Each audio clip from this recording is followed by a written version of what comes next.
of Dave Skinks here. Welcome to another YouTube video. This is part 2 of the enclosure and substrate setup. In part 1, we went over how to set up a more traditional tank, something that's been done over decades, where you add in the fresh substrate, let the lizard kind of build up the bacteria, and when there's too much bacteria in the enclosure, you dump everything out, sanitize, and rebuild. And that's really what I have been doing for a very long time.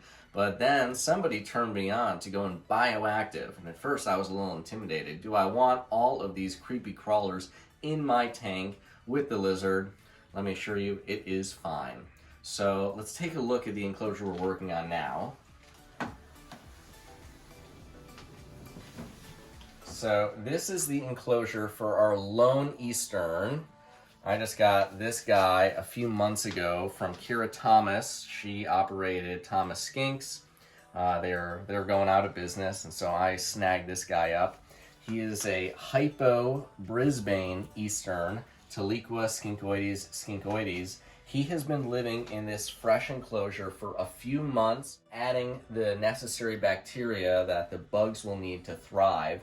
And so I could keep it up this way for a few more months. I could dump and I could sanitize, but we're looking to make life a little easier on me and a little easier on the lizard. So I'm going to show you what we're going to do. First off, we're going to kind of mix up the substrate here. The water bowl tends to be the primary area where the bugs are most happy. I have this soil right here. This soil is a mix between organic pesticide and fertilizer-free topsoil mixed with sphagnum peat moss. I've already put in the oven at 285 degrees Fahrenheit for 45 minutes and let it cool. That sanitized everything. And so we are going to dump a bunch of that in here. This is going to be really nice for the isopods to live in.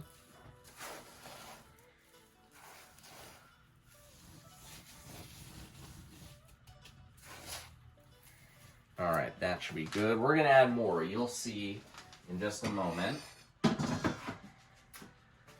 And what's also going to keep the isopod happy is we add in some leaf litter. There's a few leaves that are pretty safe for blue tongues. Mango leaf, we're using jackfruit leaf here. Almond leaf is another good one. This is both going to be cover and food for the isopods. And so we're just going to place a few of them kind of around the home base region where they will live. You don't need to go crazy. We're not looking to get into isopod breeding. We just want a stable colony in the enclosure where they will live and thrive and be able to take care of the tank as a whole. They need additional cover and additional food. We are using cork bark. And so I'm going to place a few of these around the area as well.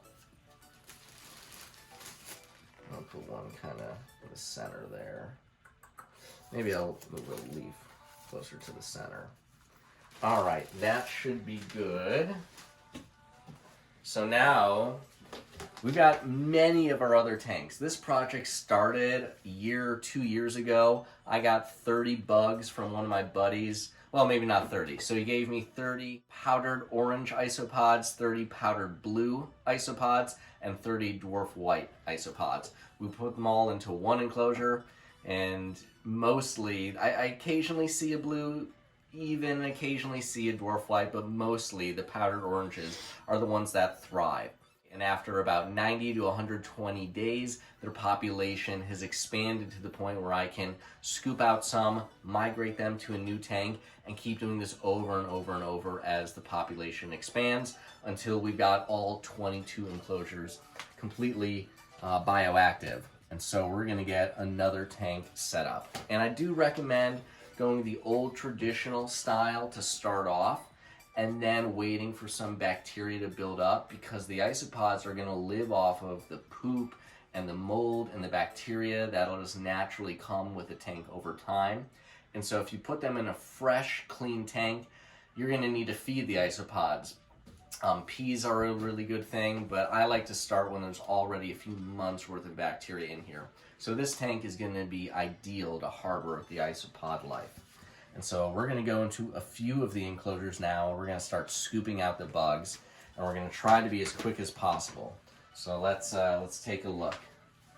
So if I did this right, as soon as I lift up this water bowl, you're going to see a bunch of bugs scatter, and we're going to try to grab a few, and we're going to grab a few handfuls from each of the enclosures until I think I've got a stable population. Alrighty. Yeah, I see a few that are running. So I'm going to put them in here. I see a few more running. And there's so many in here, I can take out a bunch and not have to worry too hard about risking the colony collapsing. Yeah, there's so many in here. All right, we're going to set this down for a second. And because I took out some of their substrate, I'm going to replace it with more of the sanitized dirt we have here.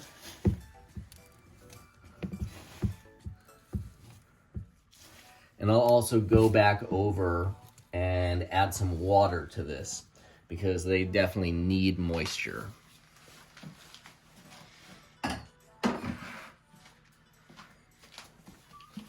All right, let's go for another tank that should have a stable isopod population. And let's turn this over. So we got a few in here. And so we're just gonna kind of shake them off. And that should be good. We don't need to take too many from this enclosure. All right, let's try one more. Oh, look at all those bugs scattered. That is what we want.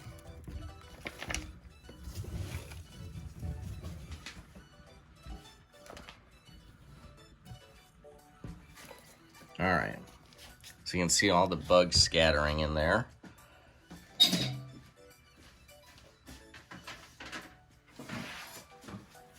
And we're gonna add some more of the dirt to kind of break even on what we're taking out.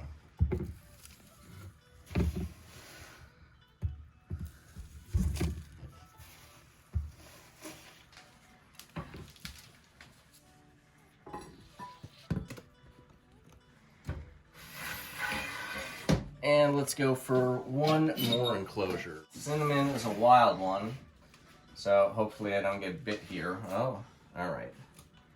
I know. There we go, out of the way. All right. All right, so as soon as I lift this water bowl, we should see some action. Well, maybe not. I do know we have quite a bit of isopods in here. And there, I see them running. So we're just gonna grab a handful.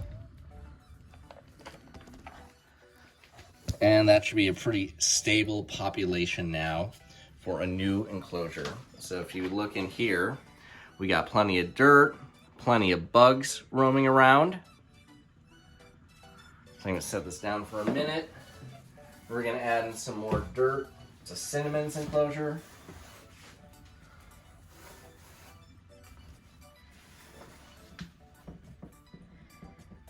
Trying to bite me? Yeah, you are. Calm down, little one.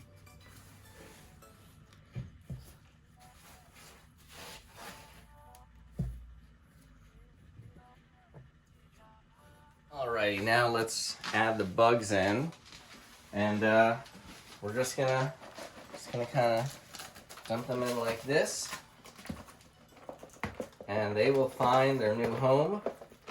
And they will just start thriving. It'll take 90 to 120 days until I have a really stable population. But at that point, I could theoretically start plucking from this enclosure and expanding to another habitat that does not have them presently. Before we wrap it up, we're going to get some water for them. The bugs, though, they need moisture and humidity, so we can't let them go dry. If they go dry, they will try to escape, and then they will die. And we don't want that, so we've just got to keep some moisture in the tank. And just by putting in a few cups of water, that does the trick for them.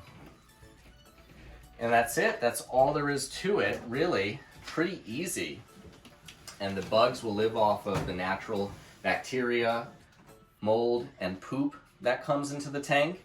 We're going to add some water to the other enclosures that we plucked some of the bugs from.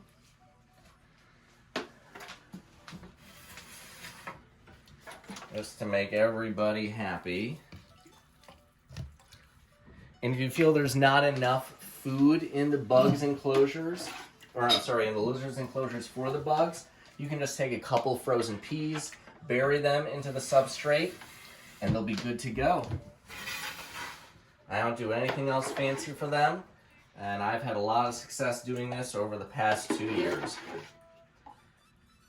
It's made my life a million times easier as the caretaker for them. I rarely pick up poop. If I do, it's mostly the white uric acid. And yeah, just makes my life easier. Creates this homeostasis, bioactive presence in the enclosure. And I highly recommend it. Alright, so you might be wondering, are the skinks going to eat these bugs? And in my experience, they really don't. The two of them just kind of ignore each other. I've never seen the bugs on the skinks, and I've watched the skinks stare at the bugs and not go after them.